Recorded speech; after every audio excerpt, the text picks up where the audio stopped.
అందరికీ నమస్కారం. Print and electronic media మిత్రులందరూ కూడా ఆంధ్రప్రదేశ్ రాష్ట్ర సామాజిక సంక్షేమ బోర్డు తరపున చైర్మన్గా జై భీములు.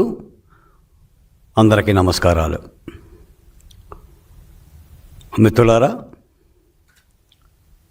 గత వారం రోజులుగా ఆంధ్రప్రదేశ్లో వీధి సుబ్రహ్మణ్యం రక్త చరిత్ర పుటలో పత్రికల్లోనూ ప్రధానమైన మీడియాలోనూ విశ్లేషకుల నోళ్ళలోనూ మేధావుల మెదలలోనూ న్యాయస్థానాల మస్తిష్కాలలో రగులుతూ ఉంది.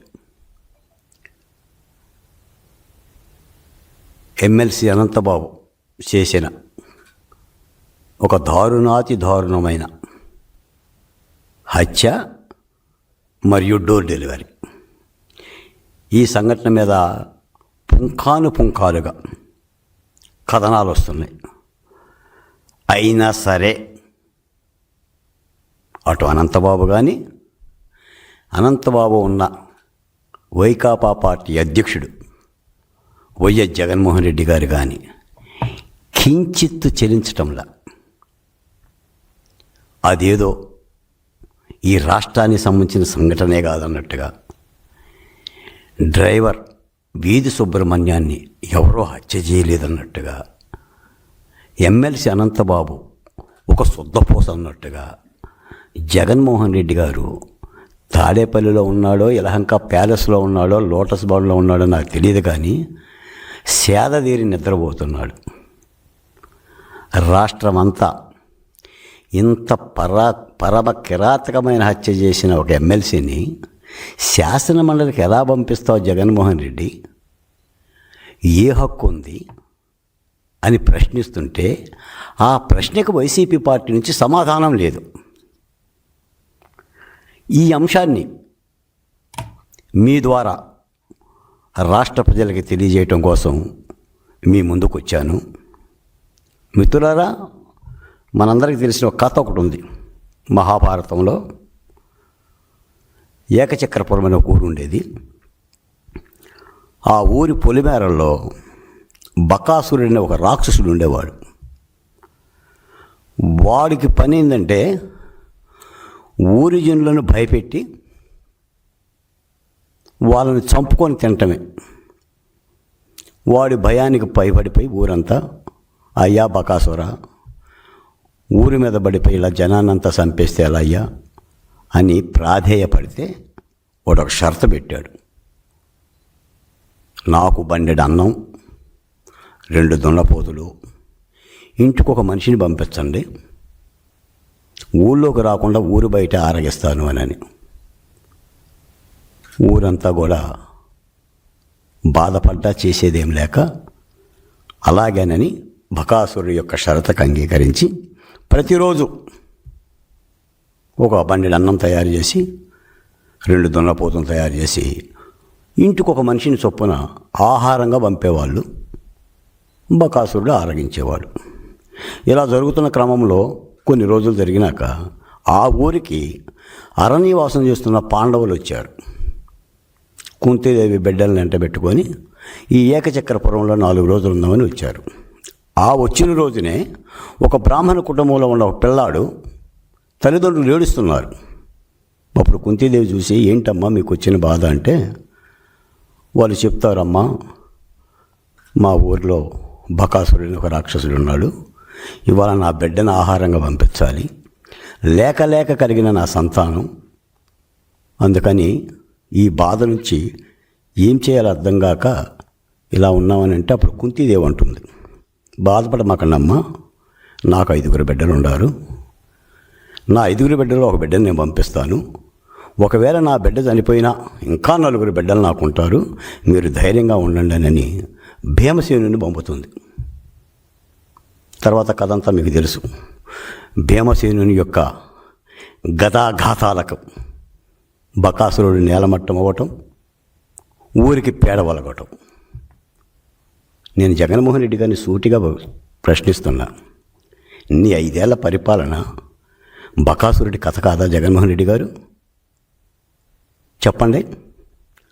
జగన్మోహన్ రెడ్డి గారు కానీ, ఆయన ప్రధాన సలహాదారుడు సజ్జల రామకృష్ణారెడ్డి గారు కానీ, ఆ పార్టీలో ఉన్న మా దళిత నాయకులు కానీ, మాటకు ముందు మాటకు వెనక అంబేద్కర్ గారి నామస్మరణం చేసే జూపడి ప్రభాకర్ కానీ, మేరుగు నాగార్జున కానీ, ఆదిమూలపు సురేష్ కానీ, చెప్పండి, నూలు తెరవండి. నాటి 5 ఏళ్ల పరిపాలన బకాసుర పరిపాలన కాదా? మళ్ళీ చెప్తున్నా, నేను డాక్టర్ సుధాకర్ జోలికి పోవడంలా, డాక్టర్ అచ్చెన్న జోలికి పోవడంలా, వజీరా గురించి మాట్లాడటంలా, నంద్యాల నాగమ్మ పులివెందుల మహాలక్ష్మి గురించి మాట్లాడటంలా, శిరోమణనాథ్ గురించి మాట్లాడటంలా, చీరాల్లో చంపిన కిరణబాబు గురించి మాట్లాడటంలా, ఒక్క అనంతబాబు యొక్క హత్య గురించి మాట్లాడుతున్నా. ఈ తెలుగు నేల మీద కారంచెడు, నీరుకొండ, పదిరకుప్పం, వేటపాలెం, చుండూరు, కంచికిచెర్ల, చిల్లకల్లు, గోకరాచిపల్లి, బత్తెలపాడు ఏనాడైనా ఒక దళితుడు గుండెను చంపి డోర్ డెలివరీ చేసిన చరిత్ర మీరు ఎప్పుడైనా చూసారా? పోనీ విన్నారా? తాను చంపి తన వాహనంలో శవాన్ని తీసుకెళ్ళి సాక్షాత్తు ఎస్పీ పాత్రికేయ సమావేశంలో అనంతబాబుని నేనే చంపా అని గర్జించి చెప్పిన అనంతబాబు ఎమ్మెల్సీ పదవిని తీయవా? అది హత్య కాదా? ఈ రోజున కూటమి ప్రభుత్వం వచ్చాక ఒక ప్రత్యేక సిట్ వేస్తే, నేర పరిశోధన చేస్తే, A1గా అనంతబాబు, A2గా లక్ష్మీదుర్గ దొరికిపోయి కోట్ల రూపాయలు ఖర్చు పెట్టి, కింది కోర్టు దగ్గర నుంచి మధ్య కోర్టు, సుప్రీంకోర్టు, కోర్టుల మీద కోర్టు ఖర్చు పెట్టి ఏమంటుంది లక్ష్మీదుర్గ? భర్తకు ఫోన్ లేదంటుంది, ఆమెకు ఫోన్ లేదంటుంది. అంటే సీసీ ఫుటేజ్ సాక్ష్యాలు పనికిరావు, ఫోన్ సంభాషణల సాక్ష్యాలు పనికిరావు. సుప్రీంకోర్టు ఆశ్చర్యపోయింది, ఏమిటి ఘాతుకమనని. బేరసారాలు చేస్తారా? సాక్షులను కొంటారా? పోలీసు వాళ్ళని కొంటారా? మీరు హత్య చేసి ఏదో పెద్ద రాజు బెడద తేజములరగా అన్నట్టుగా దొడ్డిదారిన కోర్టులకు వచ్చి దొడ్డిదారిన పారిపోతారా? ఏంటి నీ ధైర్యం? నేను అడుగుతున్నా జగన్మోహన్ రెడ్డి గారిని, ఏంటి నీ ధైర్యం? ఎంతమందిని చంపుతారు? ఏం మాట్లాడతారు దళితుల గురించి? ఈ సందర్భంగా ఇంకో మాట కూడా చెప్తున్నా. అతడు సినిమాలో ప్రకాష్ రాజ్ అని చెప్పేసి ఒక సిబిఐ అధికారి ఉంటాడు. విలన్ పాత్రధారిగా ఉన్న కోట శ్రీనివాసరావు దగ్గరికి వెళ్ళి అంటాడు, ఏమండి, శివారెడ్డి పదవి దిగిపోతే నువ్వు ముఖ్యమంత్రి అవుతావు తప్ప శివారెడ్డిని చంపితే నువ్వు ముఖ్యమంత్రి ఎట్టవుతావు, హంతకుడు అవుతావు కదా అని.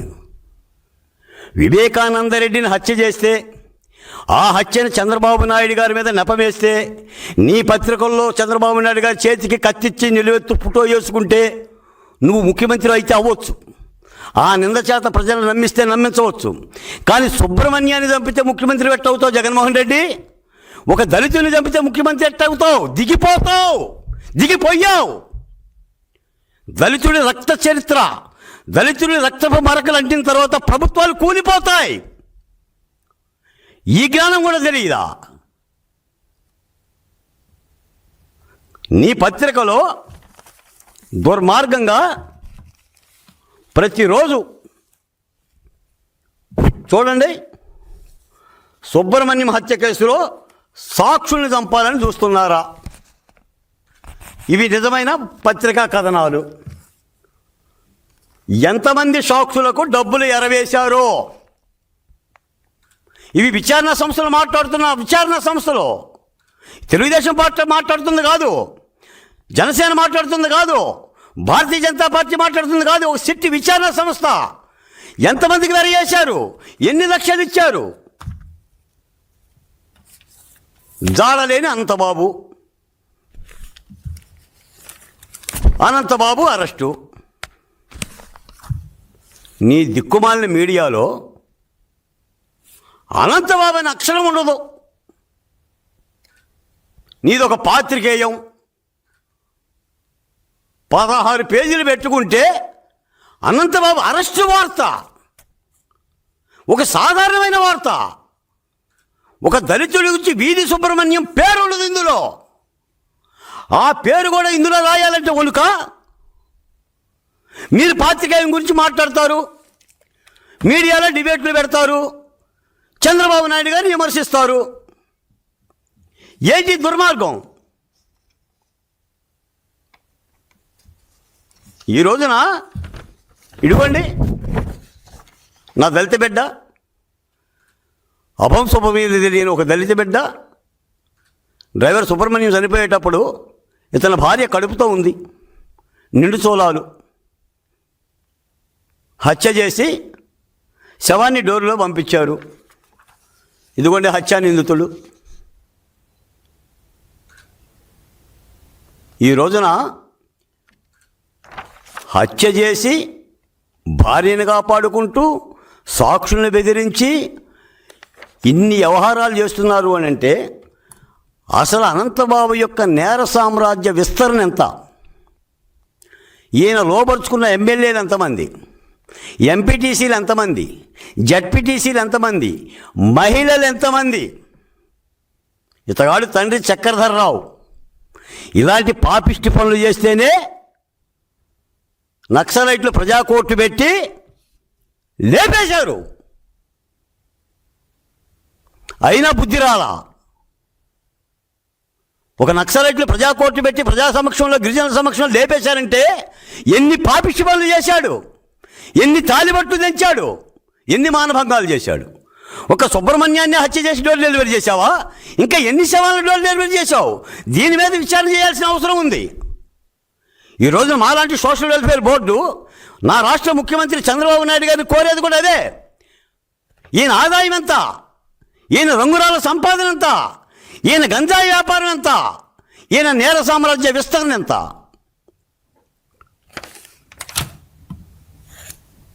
ఇప్పుడే మిత్రుడు చెప్తున్నాడు, వైఎస్ఆర్ కాంగ్రెస్ పార్టీ రాష్ట్ర ఎస్సీ సెల్ విస్తృత సమావేశం జరుగుతుంది ఆ తాడేపల్లి ప్యాలెస్లో, బంగ్లాలోనని, సుధాకర్ బాబు గారి ఆధ్వర్యంలో.